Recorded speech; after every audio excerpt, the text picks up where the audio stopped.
Hello दोस्तों, कैसे हैं आप लोग? अच्छे तो है ना? ध्यान तो रखते हैं ना आप अपना? किसी और के भरोसे तो नहीं छोड़ा आपने? चलिए, आज हम बात करेंगे। आज मैप की जगह पे आपकी थोड़ा सा संविधान के बारे में चर्चा करूंगा, ठीक है? संविधान में अभी भी हाल ही में चुनाव हुए हैं। इन चुनाव में चुनाव क्यों होते हैं, लोकतंत्र क्या है, और प्लस अपने भारत में लोकतंत्र की क्या व्यवस्था है, संसद क्या होती है, सांसद क्या होते हैं, लोकसभा, राज्यसभा, राष्ट्रपति ये क्या होती हैं, और संसद के बारे में भी थोड़ी थोड़ी जानकारी देंगे। पहली पुरानी वाली संसद और अभी जो नई बनी हुई है उसके बारे में। फिर आपके इस बार की वोटिंग हुई है, 18वीं लोकसभा की जो वोटिंग हुई है, इसमें किस पार्टी को कितने वोट मिले, ये सारी चीजें आपको बताएंगे। और इससे बनने वाले जीएस के जनरल क्वेश्चन के बारे में आपको नॉलेज इस क्लास में मिलेंगी। प्लस लास्ट में जो अभी मंत्रिमंडल की कैबिनेट जो बने हुए हैं, मुख्यमंत्री बने हुए, मतलब मुख्य जो मंत्री होते हैं, कैबिनेट मंत्री जिनको बोलते हैं, जिनके पास एक पूरा विभाग होता है, जैसे पर्यावरण मंत्रालय ले लो आप, खेल मंत्रालय ले लो, शिक्षा मंत्रालय ले लो, रेल मंत्रालय ले लो, ये सारे के बारे में मैं आपको लिखाऊंगा कि कौन से मंत्रियों को कौन कौन सा मंत्रालय मिला हुआ है, ठीक है? तो आज फिलहाल प्रेजेंट टाइम में हम बात करते हैं संसद क्या होती है। संसद, देखो संसद कुछ नहीं है। संसद आपका एक, आप अपनी तरीके से मानो कि ये मेरा घर है, जैसे आपका खुद का एक एक घर होगा कि नहीं होगा, उस पर कुछ प्रमुख लोग रहते होंगे कि नहीं रहते होंगे, जैसे पापा हो गए, या पापा से बड़े दादा अगर जिंदा है तो वो रहते होंगे, फिर उसके बाद दादी आ जाती है, फिर आपके पापा आ जाते हैं, तो इन सभी को मिला के आपका क्या बनता है, घर बनता है। ठीक उसी प्रकार से अगर कहा जाए पूरे भारत का घर कौन सा है, तो आप उसको पूरे भारत का घर किसको कह सकते हो, संसद को कह सकते हो। ये एक बिल्डिंग का नाम है, किसका नाम है, बिल्डिंग का, जहां पर भारत, अब देखो जो चुनाव होते हैं, उन चुनाव में हम लोग अपने प्रत्याशी चुन के भेजते हैं कि भाई हमारे इस जिले से या इस क्षेत्र से फलाना आदमी को जनता पसंद करती है, और इस एरिया की सभी जनता की मांगों को कौन रखेगा, जो वो जनता सोचती है वही वो आदमी सोचता है, तभी तो भाई जनता उसको वोट देगी। और वो जाके कहां पे बैठता है, आपका इस भवन पे, ये संसद भवन है जो कहां पे है, दिल्ली पे है। दिल्ली क्या है, हमारी भारत की कैपिटल है, तो कैपिटल पे ही संसद होगी। तो कैपिटल पे ये संसद एक भवन है जहां पर हर क्षेत्र से चुनकर लोग जाते हैं और वहां पे बैठते हैं, और इसी तरीके से पूरे भारत से चुन के लोग आते हैं, ठीक है? पूरे भारत से जब चुन के लोग आएंगे तो वही लोग जब वहां बैठेंगे, तो पूरे लोग बैठते हैं, तो वही उसी को हम लोग क्या कह देते हैं, संसद कह देते हैं। क्या कह देते हैं, संसद कह देते हैं। अब संसद के 3 अंग होते हैं, जैसे आपके घर में भी कई अंग होंगे, दादा दादी पापा मम्मी, इस तरीके से अंग होंगे।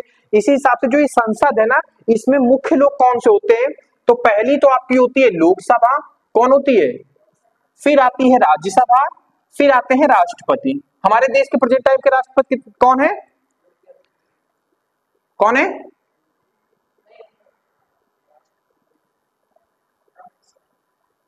राष्ट्रपति कौन है हमारे देश के, भैया बताओगे? ओए, कौन है देश के राष्ट्रपति? द्रौपदी मुर्मू है हमारे देश के राष्ट्रपति हैं, ठीक है? अभी राष्ट्रपति हैं, मतलब वो लेडीज है, ठीक है? तो इनका एक अपना अलग चैम्बर होता है, कमरा जिसको कहते हैं, इनका अलग होगा, इनका अलग होगा। अब देखो ये और ये होते क्या है, लोकसभा के जो लोग होते हैं वो आम चुनाव से चल के, जो अभी हम लोगों ने चुनाव 2024 में वोटिंग की है, जो अभी वोट पड़ रहे होंगे, आपके घर वालों डालने गए होंगे, हम लोग भी डालने गए थे, वो किसके सदस्य को चुन रहे थे, हम लोग लोकसभा के सदस्य को। और पूरे भारत से कितने लोकसभा के सदस्य चुने जाते हैं, तो आपके चुने जाते हैं 543, मतलब प्रेजेंट टाइम में, इस टाइम में 543 में वोटिंग हुई है, मतलब इतने लोग खड़े थे, ठीक है? कितने लोग खड़े थे, इतने। अगर कहा जाए पूरे कितने लोग हैं हमारे संसद में, कितने, मतलब लोकसभा में कितने सदस्य हैं, तो 550 सदस्य हैं। पहले कितने थे, तो पहले 552 सदस्य थे। अभी 104वां संविधान संशोधन किया गया था, जिनमें 2 लोगों को हटा दिया गया था। वो 2 लोग कौन थे, एंग्लो इंडियन आते थे, ठीक है? एंग्लो इंडियन क्या होता है, ये बहुत डिटेल की बात है, मैं बाद में आपको बताऊंगा एंग्लो इंडियन क्या होते हैं। बस इतना जान लो कि जिनके पास कुछ विशेष प्रकार की, जो किसी विशेष प्रकार की योग्यता होती है, जैसे संगीत में कोई लोग अच्छे होते हैं, खेल में कुछ लोग अच्छे होते हैं, तो इन लोगों को राष्ट्रपति क्या करते हैं, मनोनीत कर देते हैं। तो जो हमारी मोदी गवर्नमेंट है, उन्होंने 104वां संविधान संशोधन किया और इन 2 लोगों का प्रावधान हटा दे कि लोकसभा में वही लोग बैठेंगे जो भारत से चुन के आएंगे, जो भारत की जनता चुन के भेजेगी, जो जिसको जिता के भेजेंगे। ऐसा नहीं है कि राष्ट्रपति अपने मन से 2 लोगों को इसमें क्या कर देते हैं, मनोनीत कर देते। मनोनीत मतलब वो कह देते हैं कि भाई हम अपनी पावर से इनको अधिकार देते हैं कि ये लोकसभा में बैठ सकते हैं। ठीक है, बात समझ में आई आपको? लोकसभा के लोग क्या होते हैं? तो हम लोग कितने लोगों को चुनते हैं? प्रेजेंट टाइम में 543 लोगों को चुनते हैं। ठीक है, कितने लोगों को चुनते हैं? 543। अच्छा, जगह कितनी है, कितनी सीटें हैं लोकसभा में? कितनी सीटें हैं? सीटें ये वाली जिसमें आप लोग बैठते हो भाई, जहां लोग बैठेंगे वहां पे सीटें तो होंगी ना, तो उन्हीं को कहते हैं कितनी सीटें वहां पे रखी गई हैं लोकसभा के कमरे में। तो लोकसभा के कमरे में टोटल 550 सीटें हैं। पहले 552 थी। 2 सीटों को जब मोदी जी ने क्या कर दिया, खत्म कर दिया 104वां संविधान संशोधन से, तो वो 2 सीटों का कोई काम रह गया क्या? नहीं, तो उसको क्या कर दिया, हटा दिया गया। तो प्रेजेंट टाइम में लोकसभा में कितनी सीटें हैं? 550 सीटें हैं, जिसमें से चुनाव कितने में होते हैं? 543 में होते हैं। जरूरत के हिसाब से इसको घटाते बढ़ाते रहते हैं। ठीक है, अच्छा एक बात बताओ, अब यहां पर चुनाव लड़े जाते हैं, तो चुनाव के लिए पार्टियां बनाई जाती हैं। पार्टियां का मतलब क्या होता है? पार्टियों का मतलब ये होता है कि ग्रुप ऑफ पीपुल्स होते हैं जो एक ही जैसी सोच रखते हैं। जैसे मैंने कहा कि यूपी के लोगों ने किसी एक इंसान के नेता को चुना। जैसे मान लो यहाँ से आपके बढ़िया कोई नेता, जैसे अखिलेश यादव, इतनी सभी बाबा योगी आदित्यनाथ ले लो, प्रधानमंत्री हैं। तो ये भाई एक इंसान सब जगह से तो चुनाव नहीं लड़ सकता, तो ये मुखिया बन जाता है और अपने छोटे छोटे अपने जानने पहचानने को, जिसको उस पर सबसे ज्यादा भरोसा होता है, वो क्या कर देता है, जनता के सामने अलग अलग क्षेत्र में उतार देता है कि मेरा प्रतिनिधित्व करेगा ये कानपुर से, मेरा प्रतिनिधित्व करेगा फलाने लखनऊ से, ढेकाने यहां से करेगा। मतलब अपने जानने पहचान, इसी को कहते हैं टिकट मिलना। क्या कहते हैं? टिकट मिलना। हम जिसको डिप्लॉय करते हैं, जैसे मैंने कहा कि तुम जाओ लखनऊ से लड़ो जाके चुनाव, जाओ लोकसभा का चुनाव लखनऊ से लड़ो जाके, तो हम क्या देंगे, एक हस्ताक्षर करेंगे कि हम कह रहे हैं कि तुम लखनऊ से जाके चुनाव लड़ो जाके, हमारा नाम तुम यूज कर सकते हो। उसी को कहते हैं पार्टी। भाई अब मोदी मोदी मोदी तो चलेगा नहीं, तो लोग पार्टी बना देते हैं। जैसे बीजेपी की पार्टी हो गई, तो मोदी जी तो अकेले हैं, वो नो डाउट बीजेपी के क्या है, मुख्य नेता हैं, लेकिन उनसे भी उन्हीं की जैसे सोच है जो उनको डिप्लॉय करते हैं कि तुम जाके भाई लड़ो जाके, उन सबको मिला के क्या बनती है, बीजेपी बनती है। तो पार्टियां समझ में आ गई कैसी होती हैं। जैसे आप बच्चे नहीं होते हैं, बच्चे खेलने के लिए ग्रुप बनाते हैं कि नहीं बनाते? कबड्डी में 7 आपके 7 आपके, एक कैप्टन हो जाता है। तो कैप्टन की कार्य मतलब जो कैप्टन कहेगा वही काम करते हैं कि नहीं, 7 इधर वाले और 7 इधर वाले, तो उसी हिसाब से पार्टी होती है। Captain as a Modi ji को मान लो, बाकी जो 6 खिलाड़ी होते हैं उनमें से ये मान लो कि इन्हीं से सदस्य चुने जाते हैं। ठीक है, और कितनी भी पार्टियां बनाई जा सकती हैं, वो चुनाव आयोग के ऊपर डिपेंड करता है। मैं चुनाव आयोग के बारे में भी 2-3 चीजें आपको बताऊंगा। ठीक है, तो ये 543 का मतलब समझ में आया। अब इतने लोग तो बैठेंगे वहां पे, इतनी चीज तो हमें समझ में आ गई। तो एक बात बताओ भाई, ये भी अपनी सोच रखते होंगे कि नहीं रखते होंगे? भाई किसी न किसी पार्टी से जुड़े होंगे। तो किसी भी इंसान को अपनी सरकार बनाने के लिए कितने लोगों को अपने पक्ष में करना चाहिए, कि करना होगा? तो 272 लोगों को, मतलब पूरे 543 में जब चुनाव होंगे 543 लोग जीत के जाएंगे। अब वो किसी भी पार्टी से जीत के जाए, लेकिन अगर उन्होंने अपना बहुमत किसको दे दिया, जैसे मान लो मोदी जी का ले लो, खेला कर दे इनके साथ, जैसे सब लोगों ने बीजेपी से लड़ा चुनाव, ठीक है, और वहां जाके राहुल गांधी को समर्थन दे दिया कि भैया हम तो राहुल गांधी के क्या है, सोच वाले, हम तो राहुल गांधी को समर्थन करेंगे। तो मोदी जी की गवर्नमेंट क्या हो जाएगी, गिर जाएगी। क्या हो जाएगी, गिर जाएगी। फिर कौन बना लेगा सरकार अपनी, राहुल गांधी बना लेंगे। ठीक है, तो इन्हीं 543 के ऊपर ही ये डिपेंड करता है कि सरकार मोदी जी बनाएंगे या राहुल गांधी बनाएंगे या फिर आम आदमी पार्टी के अरविंद केजरीवाल बनाएंगे। ठीक है, ये जो मुखिया मैं बड़े बड़े मुखिया ले रहा हूं, बात समझ में आ रही है आपको कि सरकार बनती कैसे है? जिसके पक्ष में 272 लोग खड़े होंगे कि भैया हम इसको समर्थन करते हैं, वही अपनी सरकार बनाएगा। अमूमन ये होता है कि भाई जिस पार्टी से लोग पहले खड़े होते हैं उसी को समर्थन करते हैं। वैसा थोड़ी ना कि बीजेपी से लड़े जाके कांग्रेस को समर्थन दे दिए, ऐसा तो नहीं होगा ना। जिस पार्टी से वो टिकट लेते हैं उसी पार्टी को जाके जीतने के बाद समर्थन करते हैं। यहां तक बात समझ में आई। अब एक बच्चों के दिमाग में और एक चीज का कंफ्यूजन रहता है, इसको मैं क्लियर कर देता हूं। जैसे मैंने कहा ये हमारा भारत है, अब यहाँ पे ले लो ये दिल्ली है, दिल्ली से ही लेते हैं क्योंकि दिल्ली राजधानी है। यहाँ पर बीजेपी के भी कुछ एक खड़ा होगा, कांग्रेस का भी खड़ा होगा, आम आदमी पार्टी का, मतलब सबके खड़े हुए किसमें, दिल्ली में। अच्छा, इन 4-5 आदमियों में यहां जाके कौन बैठेगा, संसद में जाके कौन बैठेगा? तो वही बैठेगा जो जीतेगा। बाकी सरकार, अब जैसे मान लो समझ सपोज करना, जैसे मैंने कहा कि बीजेपी की सरकार केंद्र में बन गई, किसकी सरकार बन गई? बीजेपी की सरकार केंद्र में बन गई, बात समझना। लेकिन दिल्ली में बीजेपी का कैंडिडेट हार गया, तो क्या ये बीजेपी का कैंडिडेट बैठेगा जाके वहां पे?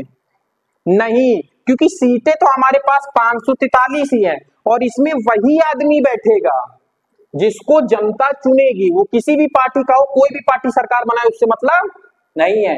कांग्रेस का प्रत्याशी जीतेगा तो एक सीट रिजर्व करेगा 543 में अपनी, सरकार बीजेपी की बने, कांग्रेस की बने या फिर आम आदमी पार्टी की बने। चुनाव का कंडीशन समझ में आ रही है कि नहीं आ रही है? हम लोग ये सोचा करते थे जब हम आप लोगों की उम्र में थे कि जैसे मान लो केंद्र में बीजेपी की सरकार बन गई, हमने कहा ठीक है, और हमारे यहां से फतेहपुर से कोई बीजेपी का कैंडिडेट हार गया, तो मोदी जी तो ये करेंगे कि अपने कैंडिडेट को बिठा लेंगे 543 सीटों में। हम लोग ये सोच रहे, ऐसा नहीं है। संविधान में प्रावधान है, यहां पर इसको मंदिर कहा जाता है। क्या कहा जाता है? न्याय का मंदिर कहा जाता है।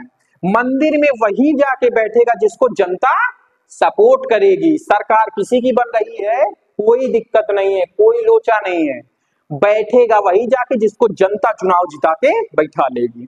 अब जिस पार्टी की जनता ज्यादा पर, जैसे मोदी जी का नाम चला था अभी 2019 में 300 कुछ सीटें मिली थी मोदी जी को, तो पूरे भारत में मोदी जी की एक लहर चल गई थी। तो मोदी जी के बीजेपी से जो लोग खड़े हुए थे, सांसद खड़े हुए थे, वही जीते थे, और अंत में वहां बैठने के बाद किसका समर्थन कर दिया? राष्ट्रपति समर्थन करवाता है। जो राष्ट्रपति द्रौपदी मुर्मू है वो बैठ के समर्थन करवाते हैं कि भाई किस आदमी को तुम ज्यादा समर्थन कर रहे हो, मोदी जी को या फिर किसको? अखिलेश यादव को नहीं, विधानसभा के हैं राहुल गांधी को। किसको तुम ज्यादा समर्थन दे रहे हो, मोदी जी को कि राहुल गांधी को? टिकट किसी से भी मिला हो, लड़े किसी भी हो, तुम अगर वहां पे 543 में एक सीट अपने लिए रिजर्व कर ले रहे हो तो तुम्हारे हाथ में है कि तुम सरकार किसकी बनाओगे। ठीक है, बात समझ में आई कि सरकार बनती कैसे है और कितने लोगों को एक आदमी के पक्ष में जाना चाहिए। तो 272 लोग अगर किसी एक इंसान को, अब मैं जैसे मैं हूं, मैंने क्या किया कि मतलब मैंने फतेहपुर के लोगों को बढ़िया हाथ पैर जोड़ के मैंने कहा कि हम भी लोकसभा का चुनाव लड़ रहे हैं, सबसे हाथ पैर जोड़ लिए। तो उन्होंने हमारे मतलब फतेहपुर की जनता ने हमें क्या किया कि जाओ भैया हमने आपको जिता दिया, आपका आगे प्रोग्रेस करोगे, अच्छा जो है समझदार हो, मतलब हमारे देश के मतलब हमारे क्षेत्र के लिए बहुत कुछ विकास करोगे। हमने सबको मना लिया। मनाने के बाद अब हम एक सीट रिजर्व कर दिए यहाँ पे। ठीक है, बात समझना। हमें कोई नहीं जानता कहाँ पे, संसद में कोई नहीं जानता। अब हम गए वहां पे, एक तो सीट लिए और सबसे बढ़िया व्यवहार बना लिए। सपोज करो उनको कुछ बढ़िया पैसा ईसा दे दिए, मतलब आजकल तो यही होता है, राजनीति बहुत गंदी चीज होती है। पैसा ईसा दे के 300 लोगों को अपने पक्ष में कर लिया। हमें कोई नहीं जानता था, जीत के किसके नाम से आए हैं? मोदी जी के। हमें कोई नहीं जानता, हमने, हमारे पास अथाह पैसा है, अंबानी जी के लड़का मान लो हमें, सपोज करो हमने सब संसद को 10-10 करोड़ रुपए दे दिए। कितने कितने दे दिए? 10-10 करोड़ रुपए दे दिए। संसद मतलब जो भी 543 थे बिल्कुल हमसे खुश हो गए। जीत के किसके नाम से आए थे? मोदी जी के। और राष्ट्रपति जब पूछेगा तुम लोग समर्थन किसका कर रहे हो, तो अगर 272 लोगों ने समर्थन हमारा कर दिया, क्यों करेंगे? क्योंकि भैया हमने उनको पैसे दिए। अगर हमारा समर्थन कर दिया तो प्रधानमंत्री कौन बन जाएगा? हम बन जाएंगे। कितना सरल है प्रधानमंत्री बनना ना, बस आपके पास क्या होना चाहिए? पैसा होना चाहिए। बात समझ में आ रही है ना? प्रधानमंत्री बनने की कंडीशन कुछ नहीं है। ऐसा नहीं है कि पहले से निश्चित हो जाता है कि फलाने प्रधानमंत्री ही बनेंगे, ऐसा कुछ नहीं होता। ये लोग जिसको समर्थन करें, और इन लोगों को कौन भेजता है? हम जनता। तभी कहा जाता है कि जो भारत है वो लोकतंत्र है, लोगों का तंत्र है, हम ही लोगों का शासन है। क्यों हम लोगों का शासन है? क्योंकि इनके पास तो सत्ता है, इनके पास पावर है, जिसको ये बहुमत देंगे उनकी सरकार बन जाएगी। और इनको चुनने का अधिकार किसका है? आम जनता का। तभी कहा जाता है कि लोकतंत्र मतलब लोगों का तंत्र, मतलब आम आदमियों का तंत्र। बात समझ में आई आपको? ये बहुत ही टिपिकल था तो मैंने आपको समझा दिया।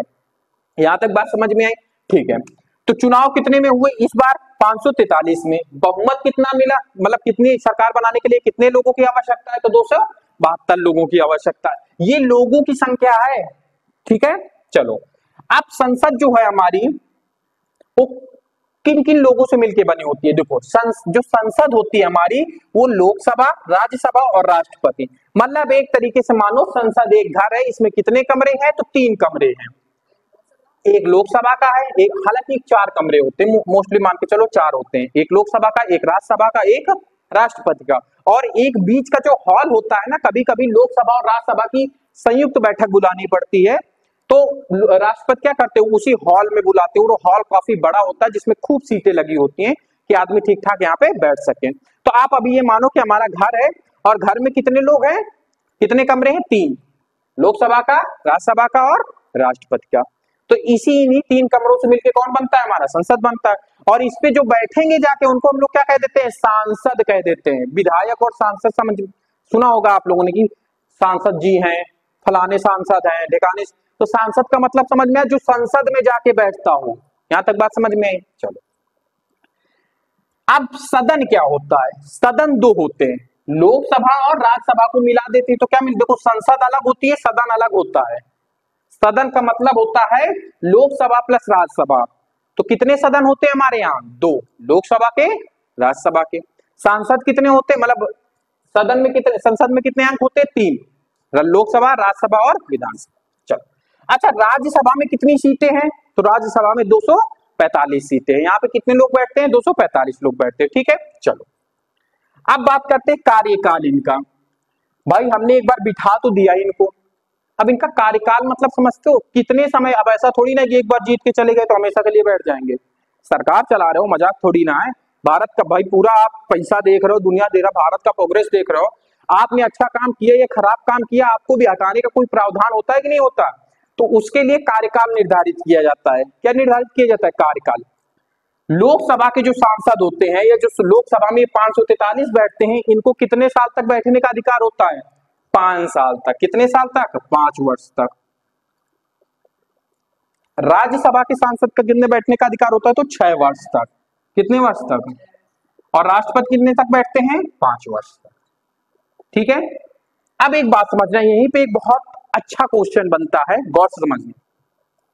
जब बात करते हैं भंग, भंग मतलब समझते हो खत्म कर देना, तो किसको किसको खत्म किया जा सकता है, लोकसभा को खत्म किया जा सकता है। जैसे मान लो 5 साल पूरे ना हुए लोकसभा के, तो फिर भी राष्ट्रपति इनको खत्म कर सकते हैं।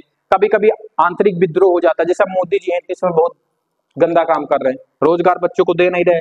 हम लोग मतलब एक तरीके से मान लो कि ठीक है पढ़े लिखे लड़के हैं लेकिन नौकरी नहीं मिल रही है, हम जैसे नवयुवक बहुत घूम रहे हैं, ठीक है।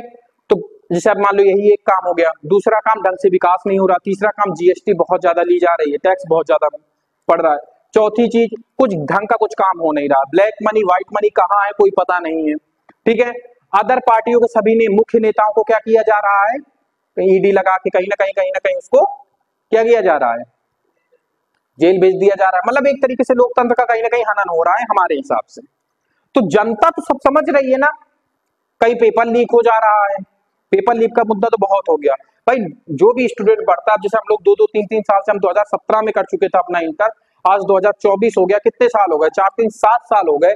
7 साल से क्या किए, कुछ नहीं किए, सिर्फ पढ़ाई की है, और एग्जाम नहीं निकला क्योंकि पेपर नहीं कराते, जॉब नहीं देते, और जो आती भी है वो भी लीक हो जाती हैं। तो जनता मान लो खूब बिल्कुल भड़क गई और आंतरिक विद्रोह कर दिया कि हम इस सरकार को गिराना चाहते हैं। तो लोकसभा क्या, राष्ट्रपति क्या करेंगे, लोकसभा की 543 को बुलाएंगे और बोलेंगे कि जनता नहीं चाह रही है कि आप यहाँ पे काम करें, हम इसको भंग कर रहे हैं। क्या कर रहे हैं, भंग कर रहे हैं, खत्म कर रहे हैं। फिर से चुनाव होंगे, नई पार्टी आएगी, फिर नई सरकार बनेगी। तो भंग करने का अधिकार किसको है, राष्ट्रपति को। कौन करता है, लोकसभा। लोकसभा। अच्छा, राज्यसभा को किया जा सकता है, नहीं। क्यों नहीं किया जा सकता, समझना। जैसे मान लो आंतरिक अशांति हो गई या बाहर आक्रमण हो गया, कुछ भी ऐसा कोई काम हो गया जब हमें इसको भंग करना पड़ा, तो भाई भारत को चलाने के लिए कुछ लोग चाहिए कि नहीं चाहिए। भाई आप जो चला रहे थे सरकार, उसको तो भंग कर दिया, तो भारत को चलाएगा कौन, तब कौन चलाएगा, राज्यसभा के सांसद। यहां से सारा कानून पारित होगा, यहां से सरकार को, यहां से भारत को क्या किया जाएगा, मॉनिटर किया जाएगा। क्या किया जाएगा, मॉनिटर किया जाएगा। तो इसको हम भंग नहीं कर सकते। अब मान लो दोनों को भंग कर दिया, तब तो भारत को कौन चलाएगा, दिक्कत आ गई। तो हमारे संविधान में सीधा सीधा प्रावधान है कि राज्यसभा को भंग नहीं किया जा सकता। यहाँ के सदस्यों का कार्यकाल कितने वर्ष का होता है, 6 वर्ष का होता है। कितने वर्ष का होता है, 6 वर्ष का। लोकसभा के 5 वर्ष का। इसको भंग किया जा सकता है, कौन कर सकते हैं, राष्ट्रपति कर सकते हैं। तो ये स्लाइड आपको बढ़िया से समझ में आई कि नहीं है, आई ना। अब बात करते हैं योग्यता। योग्यता में कुछ नहीं है, पहली योग्यता, दूसरी योग्यता और तीसरी योग्यता तीनों में समान है। लोकसभा के सदस्यों, राज्यसभा के सदस्यों और राष्ट्रपति के लिए पहली क्या है, वह भारत का नागरिक होना चाहिए। जाहिर सी बात है, ऐसा कोई इंसान नहीं होगा कि अमेरिका का हो और भारत का चुनाव लड़के संसद में, तो वो किसका फेवर करेगा, किसकी तरफ ज्यादा वो करेगा, अमेरिका की तरफ। तो पहले ही कंडीशन दे दी गई है कि वो भारत का नागरिक होना चाहिए, इसमें भी वह भारत का नागरिक होना चाहिए, राष्ट्रपति बनने के लिए भी वो भारत का नागरिक होना चाहिए। ठीक है, क्या है, पागल और दिवालिया। पागल तो समझते हो, मेंटल डिस्टर्ब नहीं होना चाहिए। दिवालिया का मतलब क्या होता है, ऐसा कोई इंसान सांसद नहीं बन सकता, लोकसभा सदस्य नहीं बन सकता, ना राज्यसभा सदस्य बन सकता, ना राष्ट्रपति चुनाव लड़ सकता जो दिवालिया हो। दिवालिया का मतलब जिस पर कर्ज हो, जैसे बैंक का 10 करोड़ का कर्जा लिए बैठा है, तो ऐसा आदमी चुनाव नहीं लड़ सकता। भाई अब मान के चलो जैसे उसके पास कर्जा है, उसने चुनाव लड़ लिया, उसके पास शक्ति आ गई, बाद में ऊपर जाके माफ कर देगा कि जैसे राष्ट्रपति बन गया, हम 10 करोड़ कर्जा आप ना माफ करते हैं, बस तो नुकसान होगा भारत का। तो क्या होता है कि पागल नहीं होना चाहिए और दिवालिया नहीं होना चाहिए, इसी में भी पागल और दिवालिया नहीं होना चाहिए, सब में वो पागल और दिवालिया नहीं होना चाहिए। तीसरा क्या कह रहा है, किसी लाभ के पद में। अब किसी लाभ का पद क्या होता है, जैसे आप सांसदी का चुनाव लड़ गए, जीत गए, और अभी भी तुम किसकी नौकरी कर रहे हो, क्लर्क की नौकरी कर रहे हो। किसकी कर रहे हो, क्लर्क की नौकरी, चपरासी की नौकरी कर रहे हो। तो चपरासी की नौकरी से जो पैसा आएगा आपको, वो क्या होगा, आपका लाभ का पद होगा, कि आप वहां से भी पैसे ले रहे हो और संसद में बैठने का भी आप क्या ले रहे हो, पैसा ले रहे हो, तो उसी को कहते हैं लाभ का पद। जैसे ही आप सांसद या विधायक बनते हैं, तो आप जो भी नौकरी कर रहे होते हैं सरकारी, वो आपको छोड़नी पड़ती है। ठीक है, तो पागल और दिवालिया नहीं होना चाहिए, ना ही किसी के लाभ के पद में होना चाहिए। इसी तरीके से तीनों में किसी के लाभ के पद में नहीं होना चाहिए। चौथा जो है, सब में अलग है। लोकसभा के लिए कितनी आयु होनी चाहिए, जो जैसा मान लो मुझे लोकसभा का चुनाव लड़ना है, तो मेरी उम्र अभी मैं नहीं लड़ सकता, क्योंकि अभी मेरी उम्र 24 साल की है। कितने साल बाद मैं लड़ सकता हूँ, 1 साल बाद। 25 साल का हो जाऊंगा तब मैं लोकसभा का चुनाव लड़ सकता हूँ। 30 साल का हो जाऊंगा तब मैं राज्यसभा का चुनाव लड़ सकता हूँ, और 35 साल का हो जाऊंगा तब मैं राष्ट्रपति का चुनाव लड़ सकता हूँ। बात समझ में आई आपको कि नहीं समझ में? पक्का ना? मैंने लोकसभा को बहुत अच्छे से समझाने की कोशिश किया है। ठीक है, चलो।